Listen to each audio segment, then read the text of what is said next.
Olá, eu sou a Érica Costa de Alvarenga, professora de anatomia da UFCJ, e hoje nós vamos estudar um pouquinho sobre meninges, cavidades e vascularização do sistema nervoso central. As meninges são estruturas que protegem o nosso sistema nervoso central. Ela vai revestir todo o nosso sistema nervoso, o encéfalo e a medula espinal, né? E ela é constituída por tecido conjuntivo.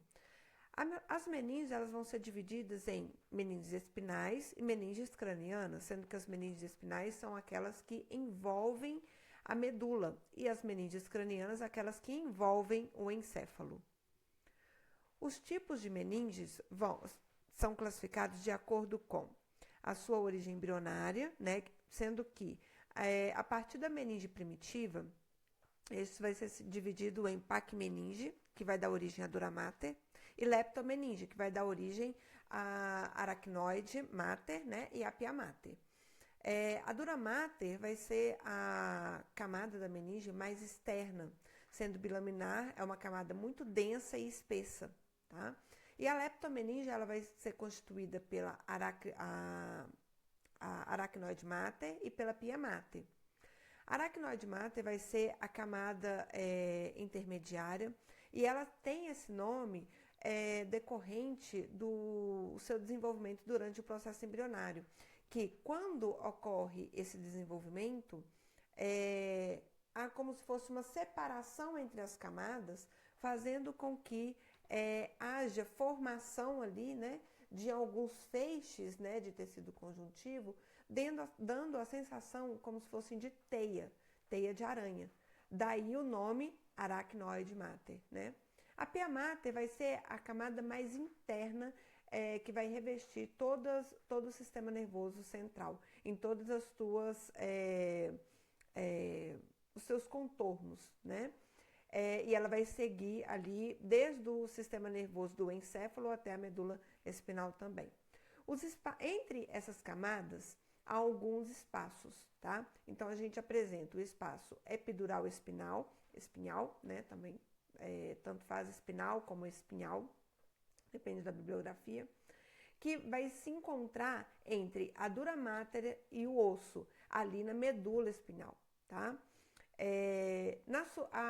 O espaço subdural já vai ser um espaço considerado virtual, mas vai ser um tecido conjuntivo muito fino entre a dura mater e a aracnoide mater. E o espaço subaracnoide é onde realmente contém ali o denominado líquor, né, que é o líquido cérebro espinal, ok? Bom, aqui vocês podem visualizar as camadas, né, das meninges, né? A parte aqui nós temos o osso, né? Depois nós temos a dura mater, que apresenta basicamente duas lâminas, uma lâmina bem próxima bem rente ao tecido ósseo, denominada lâmina perióstea, e uma lâmina mais próxima aqui da aracnoide mater, denominada lâmina meníngea, tá? Depois, entre a dura mater e a aracnoide mater, nós vamos ter o espaço subdural, né? E depois, entre a aracnoide mater e a pia mater, que é uma camada que se encontra aqui bem aderida, né, aos contornos do sistema nervoso central, nós temos o espaço subaracnoide. Nessas imagens, vocês conseguem identificar como ocorre a distribuição e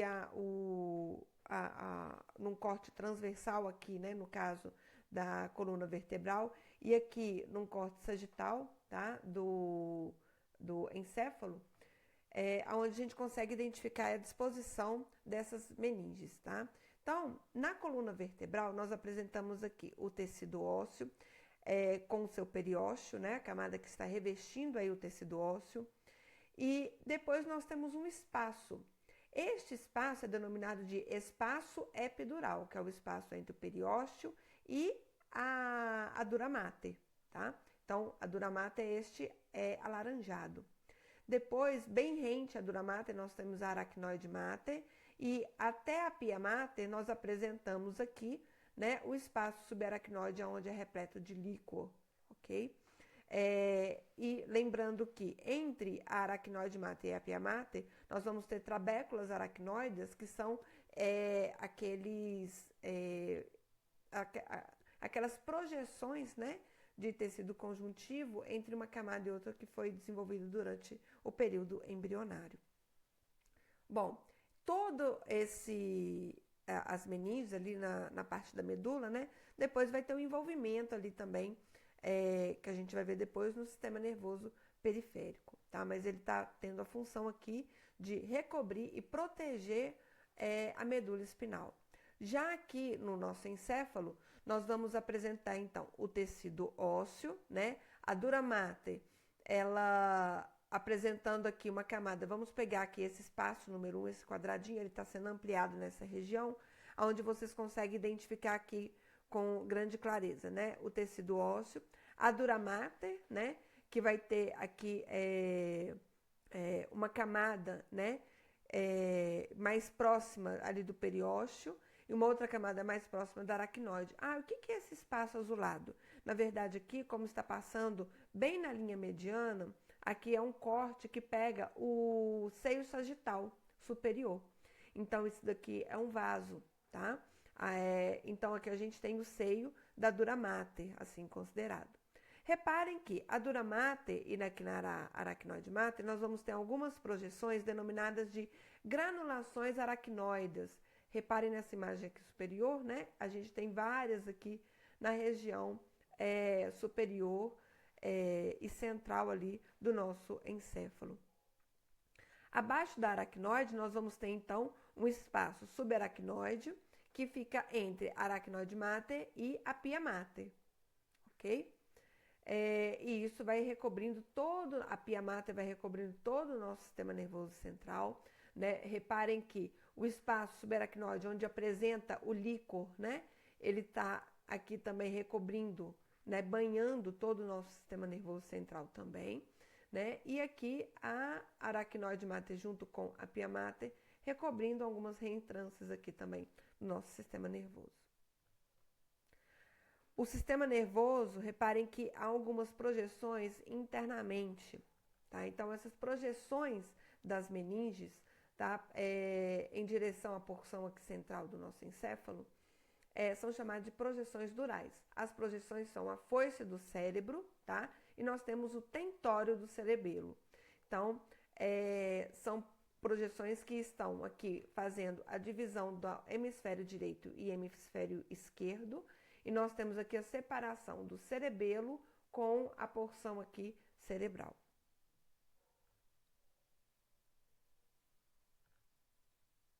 Como vocês podem visualizar, num corte aqui coronal, nós apresentamos então, né, a projeção aqui, a foice do cérebro dividindo, né, hemisfério direito e hemisfério esquerdo, e ao seu final nós apresentamos aqui o seio sagital inferior e superiormente o seio sagital superior, tá? Denominados também de seio venoso dural, as duas regiões, tá?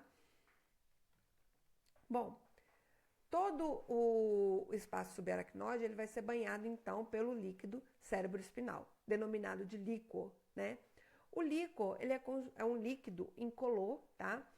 Que tem origem plasmática e ele é produzido nos ventrículos encefálicos. A sua constituição basicamente é de água e alguns eletrólitos, tem uma pouca quantidade, um conteúdo proteico e muito poucas células, cerca de 4 células por ml no máximo, tá? Então é um líquido bem claro, que ele circunda e banha ali todo o nosso sistema nervoso central a fim de protegê-lo. Bom, o volume circulante é de aproximadamente 150 ml no indivíduo adulto, tá? E o volume produzido diariamente, porque esse volume circulante é o que está banhando o nosso sistema nervoso central.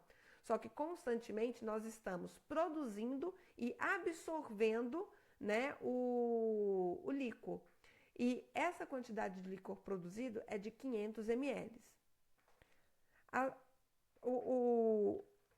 Como demonstrado aqui anteriormente, nós temos aqui granulações aracnoides. Estas são responsáveis por fazer a absorção do líquor, né? E nós temos regiões denominadas de plexo corioide, né? o plexo coroide, que esses plexos são responsáveis pela produção do líquor. Então, como vocês podem visualizar nesta imagem, nós apresentamos aqui, né? O plexo coroide é uma região, né? Aqui nesse quadrado aqui, enumerado como número 5, é onde nós temos a absorção do líquor pelas granulações aracnoides, tá? Então aqui ele vai fazer a absorção do líquor que se encontra aqui no espaço subaracnoide para retornar à circulação, né, ao sangue venoso que se encontra aqui no seio sagital superior, no seio sagital inferior, onde nós vamos ter ali, principalmente no seio sagital superior, tá? Bom, nas regiões, nos ventrículos, nós apresentamos estruturas denominadas de plexo corioide ou plexo coroide, que ele é constituído por células ependimárias, que são células cuboides, que têm a função primordial de fazer a produção do líquido cérebro espinal, tá? Então, é uma região bem vascularizada, aonde ela faz a produção do líquor. Esse líquor, sendo produzido ali nos ventrículos, tá? Ele vai apresentar uma região de percurso. Qual que é o percurso, então, do líquor? Ele vai ser produzido, vamos supor, aqui nós temos, então, os ventrículos laterais, tá? Que são projeções aqui laterais, que já vou demonstrar para vocês. Aqui, os ventrículos laterais, tá? Que são denominados de ventrículos 1 e 2, também é plexo coroide. O terceiro ventrículo, tá? E aqui nós temos o quarto ventrículo. Então, nessas regiões, nós apresentamos aqui, ó, a região do quarto ventrículo, região do terceiro ventrículo e o primeiro e segundo ventrículo, que não está sendo possível visualizar aqui de uma maneira tridimensional nesse momento, mas há a produção de líquor. Então, esse líquor produzido ali pelo plexo corioide, ele vai ter o trajeto, né, passando aqui pela abertura lateral e pela abertura mediana, banhando então aqui pelo espaço subaracnoide, né, a medula espinal, né, o cerebelo e todo o nosso encéfalo, sendo absorvido então pelas granulações aracnoides, retornando então para a circulação, certo? Então ele é produzido e ele passa aqui pela abertura lateral, abertura mediana, banha o nosso encéfalo, né? E ele retorna para a circulação. E aqui, a comunicação dos ventrículos laterais com o terceiro ventrículo se dá pelo forame interventricular. Do terceiro ventrículo até o quarto ventrículo se dá então pelo aqueduto mesencefálico. E daqui, do quarto ventrículo para a região, para o espaço subaracnoide, se dá pela abertura mediana e pela abertura lateral. Bom, como vocês podem recordar, né, a origem embrionária desses ventrículos, né, então se dá ali pela vesícula do prosencéfalo, mesencéfalo e rombencéfalo, né, lá no desenvolvimento, na neurulação, no processo de neurulação do embrião, né, entre 3 e 4 semanas, que então ele vai se desenvolver, né, o prosencéfalo em telencéfalo e diencéfalo, o mesencéfalo permanece, né, o rombencéfalo se divide em metencéfalo e melencéfalo, e eles vão dar origem a essas regiões do sistema nervoso central, tá? Reparem que este espaço, né, ele permanece, aqui nós temos a medula espinal, tá? Então, a partir daí nós temos esse tecido azulado aqui, ele vai se desenvolvendo, né, externamente, e esse espaço ele vai permanecendo, gerando então e permanecendo aqui, né, esse espaço dentro intraencefálico e intramedular, tá? Então nós vamos ter os ventrículos laterais, considerados de ventrículos 1 e 2, tá? Que se encontram na região do telencéfalo. O terceiro ventrículo, que fica na região do diencéfalo, tá? E apresenta, todos esses ventrículos, eles são interconectados. Então, os ventrículos laterais são conectados ao terceiro ventrículo pelo forame interventricular, tá? O terceiro ventrículo, por sua vez, é conectado ao quarto ventrículo pelo aqueduto mesencefálico. E o quarto ventrículo, ele é continuado pelo canal medular. Lembrando aqui as regiões onde cada ventrículo se encontra. Região aqui, por exemplo, os primeiro e segundo ventrículos no telencéfalo, terceiro ventrículo no diencéfalo, o aqueduto cerebral, né, o mesencefálico no mesencéfalo, e o quarto ventrículo na região entre a ponte e o bulbo, tá? Então aqui, né, só mais uma vez, mostrando aqui, né, todo o percurso aqui deste líquido encefálico. Lembrando dos epônimos, né, que a gente tem aqui a abertura lateral do quarto ventrículo, como o forame de Lusca, tá? Então, são nomes, né, são epônimos consagrados, ok? Bom, caso haja algum tipo de alteração, ou vamos supor que tenha alguma obstrução na abertura mediana, na abertura lateral, né? Qualquer obstrução, quaisquer alterações na produção e na reabsorção ou obstrução na circulação deste líquido, pode acontecer uma patologia denominada de hidrocefalia. Bom, a hidrocefalia ela pode acontecer tanto em indivíduos recém-nascidos, né, intrauterinos, como também em indivíduos adultos, né? Isso vai depender de cada fisiopatologia, né, de cada acometimento que o indivíduo apresenta, né? Então, caso haja, né, algum local obstrutivo durante o desenvolvimento fetal, que pode ser nos forames, nos aquedutos, vai ocorrer então o alargamento desses ventrículos. Bom, como o encéfalo desse indivíduo, né, ele encontra-se em pleno desenvolvimento e como o recém-nascido ele apresenta as fontanelas e os ossos do crânio não se encontram ainda fusionados, é possível que o indivíduo ele tenha uma expansão, né, das placas cranianas, então, né, e as fontanelas elas se encontram então mais alargadas, dando a aparência então de um aumento da região craniana, o que é apenas uma demonstração do que está acontecendo na região aqui encefálica, né? Isso pode comprometer, né, se caso não seja tratado ou imediatamente, o mais breve possível, a massa encefálica desse indivíduo, gerando alguns acometimentos e alguns prejuízos funcionais. Então, quanto mais breve, melhor. Que vocês podem ver, então, né, num corte transversal, o alargamento aqui do primeiro e do segundo e também do terceiro ventrículo, né? E aqui fica mais evidenciado do terceiro ventrículo este alargamento, ok? Qual que é aqui nós temos o alargamento, por exemplo, do quarto ventrículo. E qual que é, então, a medida realizada, né? Normalmente é colocado, então, uma cânula, tá? Bem na região dos ventrículos, né? Aonde apresenta um reservatório com um implante aqui, né? Com uma agulha que vai até a região do ventrículo, vai apresentar uma válvula que deve ser unidirecional, porque o líquido ele tem apenas que vir nesse sentido aqui, tá? Inferior e não subindo, tá? E essa cânula, ela vai ser alojada lá na região da cavidade abdominal, tá? Então o líquido ele vai ser despejado lá dentro.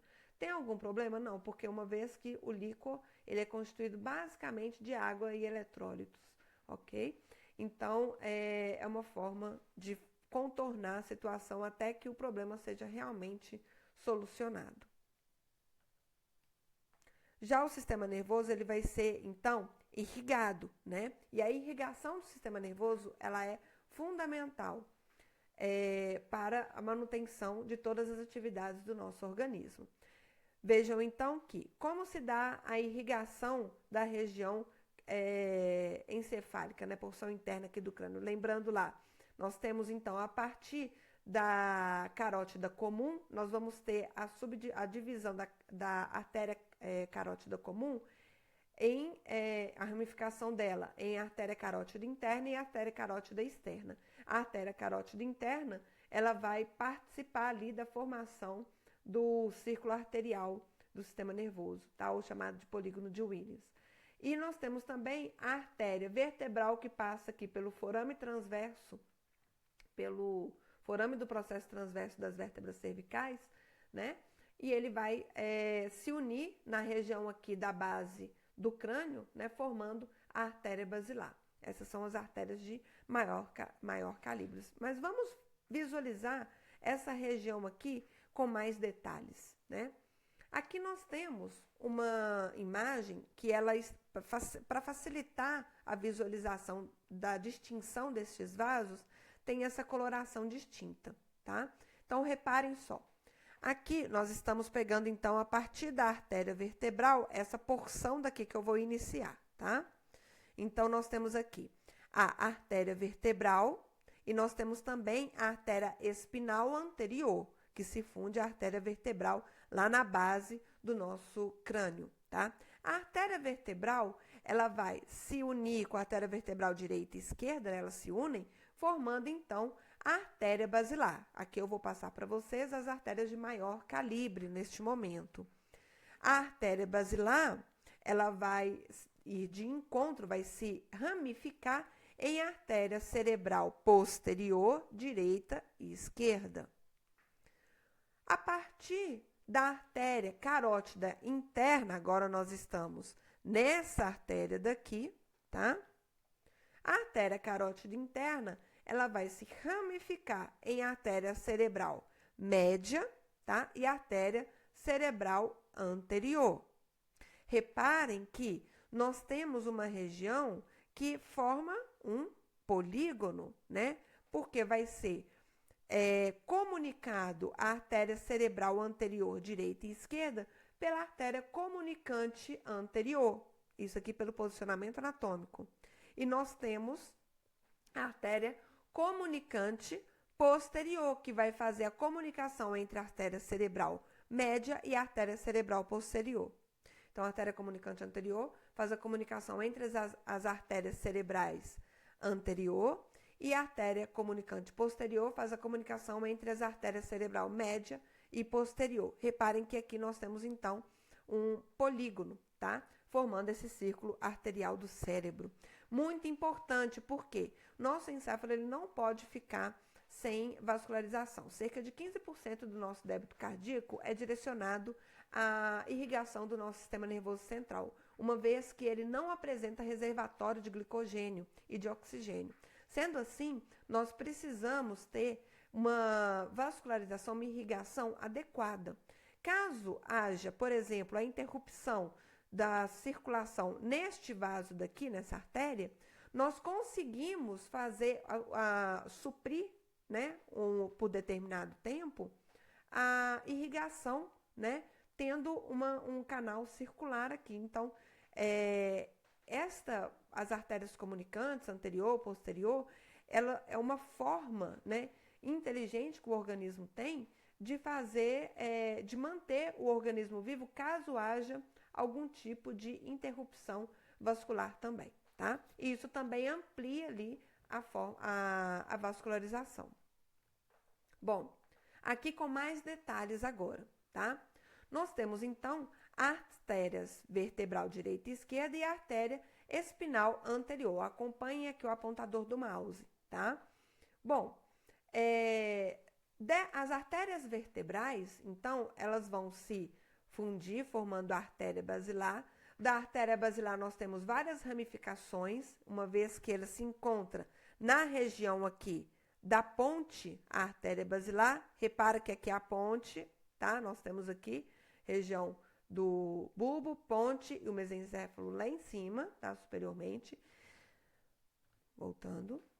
Nós temos aqui a artéria cerebelar superior e aqui, olha, uma ramificação da artéria vertebral é a artéria cerebelar inferior, tá? E aqui na artéria basilar nós temos aqui artérias da ponte. Reparem que a grande ramificação que se dá aqui, né, nessa porção, vai ser para a formação da artéria cerebral posterior, ok? Então, a gente tem da artéria basilar, ela vai se ramificar em artéria cerebelar, tá? Superior, e artéria cerebral posterior. Então, aqui vai para o cerebelo e aqui vai para o nosso cérebro, ok? Bom, nós temos então aqui a artéria comunicante posterior, que vai apresentar outras ramificações, tá? Póstero-mediais. Bom, e que vai se comunicar com a artéria cerebral média a partir da formação da artéria da carótida interna. A artéria cerebral média vai apresentar várias ramificações, tá? Que vai para a região anterolateral ali do encéfalo, denominadas então artérias centrais anterolaterais, tá? A partir também da artéria carótida interna, nós temos a formação aqui da artéria cerebral anterior, que vai anteriormente no nosso encéfalo, sendo unida, né? Tendo uma comunicação pela artéria comunicante anterior. Nós temos aqui, né, outras ramificações, né, anteromediais, artérias centrais anteromediais, né, e artérias centrais aqui também anteromediais, que vão para a região anterior e medial ali do nosso encéfalo. Caso haja, né, então aqui só para exemplificar, né, para vocês verem essas ramificações, aqui a espinal anterior, né, então é bem intuitivo, na verdade, a nomenclatura, né, dos vasos na região do nosso encéfalo, tá? Aqui a comunicante posterior, comunicante anterior. Reparem que a artéria cerebral anterior está indo anteriormente. Essa aqui é a região posterior e aqui é a região anterior, tá? Nós temos aqui o bulbo olfatório, aqui o trato óptico, né? Com o nervo óptico chegando até os nossos olhos, ok? E olha aqui a artéria cerebral média fazendo, então, a irrigação dessa porção aqui medial, a cerebral anterior indo anteriormente, né? E a cerebral posterior indo posteriormente. Caso haja algum tipo de obstrução, isso vai ser muito importante para delimitar, então, qual que é a área acometida e quais são as funções que vão ser ali danificadas e vão ser comprometidas também naquele indivíduo. Mas o acidente vascular encefálico, ele pode ser de duas formas, tanto isquêmico como hemorrágico. Quando isquêmico, ele pode se dar pela formação de algum tipo de trombo, tá? Então, por alguma trombose, interrompendo, fazendo a interrupção da vascularização naquela região, gerando, então, um infarto, tá? Cerebral da região acometida. Ou pode ser por uma embolia, né? Um êmbolo, ele pode ser gorduroso, pode ser gasoso, pode ser diversos tipos de êmbolo, tá? Então, o êmbolo vai ser algo que vai estar interrompendo também a passagem do fluxo sanguíneo normal naquele vaso. E nós temos também, né, um fluxo sanguíneo isquêmico por hipóxia, caso o seu organismo, seu coração, ele pare de funcionar, ele vai parar de enviar sangue para o seu sistema nervoso central, né? Então, isso pode pode comprometer, né, de uma forma irreversível ali as funções do seu organismo, caso não seja restabelecido o mais breve possível. O AVE, o acidente vascular encefálico, ele pode ser também do tipo hemorrágico, caso haja uma hemorragia intracerebral, o que vai fazer uma compressão interna para externa, né? Sem falar que ele não vai ter a vascularização daquela região. E nós temos também pode acontecer, né, uma hemorragia subaracnoide, fazendo com que haja compressão de toda a massa encefálica. Então, sendo algo grave, sendo necessário realizar ali a descompressão da região com uma abertura ali da calota craniana, né? Cada tipo de AVE vai apresentar um tratamento distinto, né? O que faz ser necessário a intervenção e levar o indivíduo mais breve para o hospital. Bom, de acordo então com a vascularização, nós vamos ter aqui, só a fins de conhecimento, né? a região de suprimento de cada vaso principal aqui demonstrado por essas colorações. Reparem que a região de suprimento da artéria cerebral anterior, onde se encontra em roxo, tá? A região amarela aqui da artéria cerebral média, né? E aqui da artéria cerebral posterior. E nós temos aqui da artéria basilar, né? E artérias vertebrais. Reparem, então, né? Como que seria se tivermos, né? Uma interrupção vascular ali das duas artérias cerebrais anteriores. A drenagem também se dá de fundamental importância. A irrigação, então, a gente acabou de ver, agora nós vamos para a drenagem, que se dá através das veias, tá? Então, a partir daqui da região central, olha, reparem só, nós temos algumas veias que elas vão ser formadas aqui, né? Por veias cerebrais superiores, então todas elas vão estar fazendo ali a captação, né? O retorno ali venoso, né? Vindo em direção aqui ao seio sagital superior, tá? Então são o principal vaso, tá? Nós temos o seio sagital inferior, ok? Então a gente tem o seio sagital superior, seio sagital inferior. Lembrando que entre os dois aqui nós apresentamos a foice do cérebro, tá?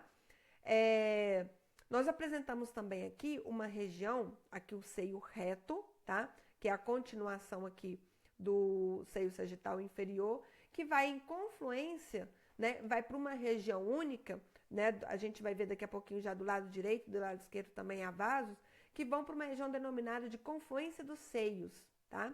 E essa confluência dos seios vai levar todo o sangue para o seio sigmoide e assim para a veia jugular interna. Lembrando que nós temos aqui também, olha, reparem, uma região do seio cavernoso, onde nós temos aqui a hipófise, tá? Que é uma região muito importante na base encefálica, base do cérebro. Aqui uma vista, né, superior, com uma dissecação demonstrando, então, somente esses vasos, né? Nós temos aqui o seio sagital superior, né, o seio sagital inferior aqui, com o seio reto, indo em confluência para a região da confluência dos seios, né? E nós temos aqui o seio transverso, que passa transversalmente, né, pela região aqui do nosso encéfalo. E o seio sigmoide, né, sendo que eles irão levar para onde? Para a região da veia jugular interna, tanto direita quanto esquerda. A irrigação da medula espinal, ela vai ser dada basicamente, né, pelas artérias espinais posteriores e a artéria espinal anterior, tá? Da porção anterior. Então, nós apresentamos aqui, né, aqui na verdade está sendo mostrado aqui como a artéria intercostal posterior, que tem uma porção, né, que vai estar, aqui nós temos a artéria espinal, tá? Anterior, aqui está trocado, viu, gente? Ó, essa porção aqui está trocado. A artéria espinal anterior é essa daqui. E a artéria intercostal posterior, direita, é essa de cá, tá? Então, uma errata aqui nesta imagem, tá? Estou vendo aqui agora. A artéria intercostal posterior é essa de cá e a artéria espinal anterior é essa de cá, tá? Então, deixa eu colocar aqui para vocês, tá? E essa é aqui. Isso aqui tá errado. Isso aqui tá errado, ok? Corrigindo aí, tá? O livro. Inclusive no livro que vocês podem observar isso, tá? Bom, reparem só, nós temos aqui a artéria aorta, então que nós vamos ter várias ramificações, que vai ter a artéria intercostal posterior, direita e esquerda, né? E daí ela vai apresentar outras ramificações, que vai ter a artéria medular aqui e os ramos radiculares, que vão gerar aqui a artéria espinal posterior e a artéria espinal anterior, ok? Bom, aqui, só para vocês verificarem, né, verem que é a artéria, né, medular segmentar, nós vamos ter várias aqui, né, que vão estar formando e ramificando ali, fazendo a irrigação de toda a medula espinal, né, até a porção nervosa também periférica, certo? Bom, deixo aqui meu e-mail, bons estudos, espero que tenha sido esclarecido